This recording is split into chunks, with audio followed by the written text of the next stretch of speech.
400 complain दर्ज थे जो भारत के लगभग से अधिकांश राज्यों से थे और करोड़ों का। आप देख रहे हैं MA न्यूज।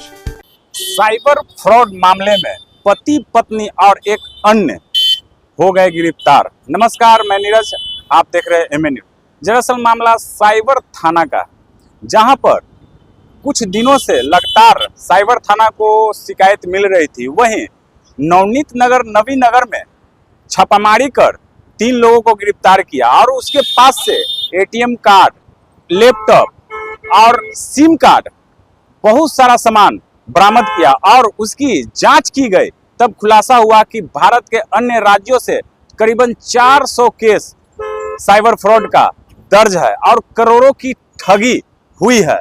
इस पर साइबर थाना के DSP नीतीश चंद धारिया ने और क्या कुछ बताया है, आइए सुनते हैं।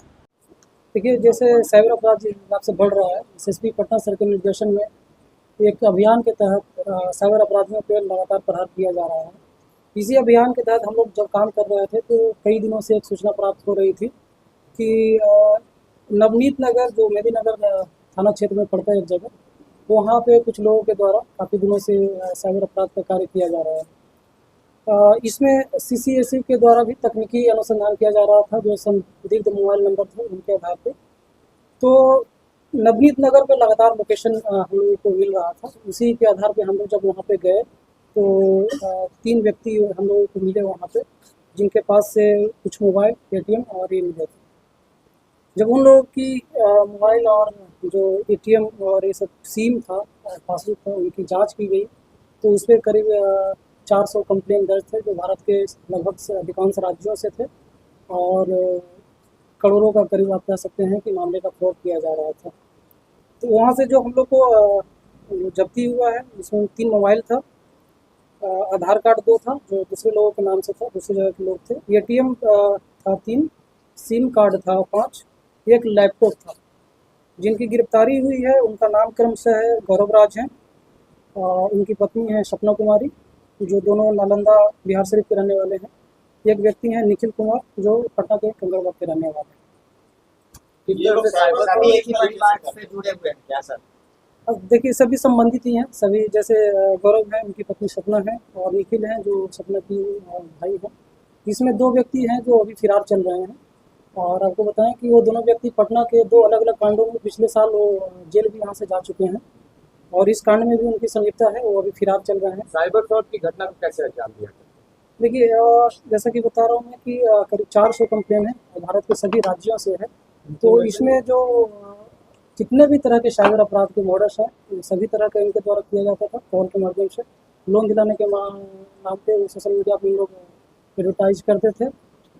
क्रेडिट कार्ड में आपको लिमिट बढ़ाने के लिए लोग फ़ोन करते थे और भी सभी तरह के जो पत्नी की क्या कुछ भूमिका थी? सभी का यही काम था कि इन लोग बैठ कर कॉल करते थे और कॉल करके लोगों के साथ जो ठगी की जाती थी, चाहे वो गूगल मोबाइल नंबर दे करके किया जाता है, या फिर क्रेडिट कार्ड में लिमिट बढ़ाने के नाम पे हो, या फिर 3 ATM कार्ड अलॉट कराने के नाम पे हो, या फिर लोन दिलाने के नाम पे हो। इस तरह के तमाम जो मोडस हैं सभी पे किया जा रहा था। क्या इन लोगों ने अपने घर में ही कॉल सेंटर स्थापित कर रखा था? कहाँ से कॉल किया करते थे, कैसे? हाँ बिल्कुल, देखिए, जहाँ हम लोग को डिटेल प्राप्त हुआ है, सारे जो मोबाइल नंबर प्राप्त हुए हैं सभी का लोकेशन उनके घर पे ही प्राप्त हो रहा था और करीब 400 के करीब कंप्लेन है, तो काफ़ी दिनों से इनके द्वारा किया जा रहा था। 400 केस जो है वो सभी लोग परिवार के 5 सदस्य पे हैं। सभी इन्हीं के पास जो मोबाइल नंबर मिला है, उनके मोबाइल में जो लिंक मोबाइल नंबर है, ईमेल ID है, इन सब पे कंप्लेन है। और जो पहले इनके भाई भी गए हैं, दोनों नाम जो फिरार इस केस में फिरार भी हैं, तो उनके द्वारा भी किया जा रहा था उसी जगह से। हम लोग वहीं से गिरफ्तारी भी किए थे। केस कहाँ? देखिए, ये तो अभी हम लोग ये नहीं किए हैं, राज्य स्तर पर नहीं किया है, लेकिन भारत के अधिकांश राज्यों से है। उसका जो बताया, पत्नी का क्या रोल रहता था? सभी का वो कॉल करके जो फ्रॉड करते हैं, कस्टमर को एंट्री करते थे। बैकग्राउंड कोई मतलब काम कर सकते हैं? और नहीं, नौकरी तो नहीं करता है। एक जो गौरव है वो BTech किया हुआ है, लड़का है, और अभी जॉब की तलाश में है। जॉब नहीं कर रहा था। इनकी देखिए, एग्जैक्ट टाइम तो नहीं है, लेकिन जैसा कि बता रहा हूँ कि इनके रिलेटिव जो भी हैं पहले भी इनके साथ रह कर काम कर रहे थे, तो पिछले 1-1.5 साल से तो कह सकते हैं कि कर रहे हैं। कितने साल पुराना 400 केस है? और वो अभी 400 केसों को अभी देखा नहीं गया, वो अनुसंधान में बाकी चीज़ें आएंगी, उनको देखा जाएगा कितने अमाउंट का फ्रॉड हुआ है और किन किन समय का है वो। अवैध तरीके से कितने की संपत्ति बनाई है, क्या संपत्ति पर आप लोग का हंटर चलेगा? बिल्कुल हम लोग इसका अनुसंधान में लाएंगे कि इनकी संपत्ति का जो ब्यौरा है, और ये काम चूँकि करते नहीं है कुछ, तो इनकी संपत्तियों का लेखा जोखा किया जाएगा। उसके आधार पे जो भारतीय नागरिक सुरक्षा संहिता के धारा 107 है, उसके तहत भी कार्रवाई करने का हम लोग ये सब फ्रॉड कब से करते हैं और कहाँ से सीखे ये सब?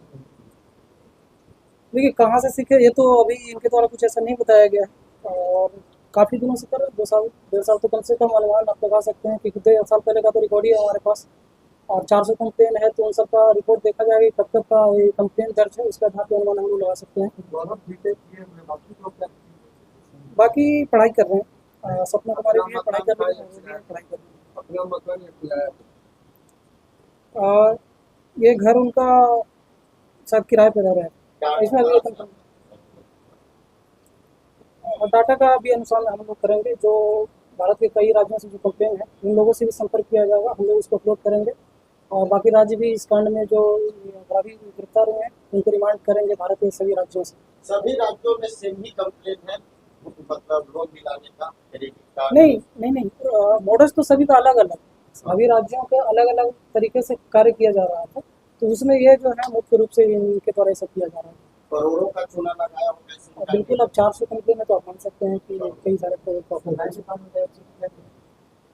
बैंक अकाउंट का हम लोग अभी जानकारी प्राप्त करेंगे। अभी इनके पास नहीं मिला था हम लोगों को कुछ अकाउंट, एक अकाउंट मिला था जिसपे काफ़ी सारे कंप्लेन थे, तो अभी अनुसंधान में बाकी चीज़ें अभी आएंगी कि इनके द्वारा कहाँ किस अकाउंट पे पैसे मंगवाए जाते थे, इन सब की जांच की जाएगी। ठगी का पैसा इन्वेस्ट कहाँ करते थे? ठगी का पैसा इन्वेस्ट कहाँ करते थे?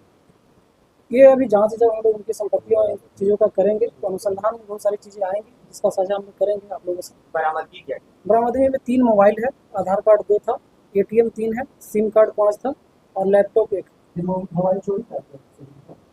ये अभी जांच में आएगा, उसका जब हम लोग जांच करेंगे पोर्टल पे और अन्य जगहों पे, तो इसके बाद ही बताया जा सकता है। तो न्यू अकाउंट का नहीं पता है, ब्रांच मैनेजर ने शिकायत की थी। नहीं, अभी तो इसी मामले पे हम लोग काम कर रहे हैं, इसमें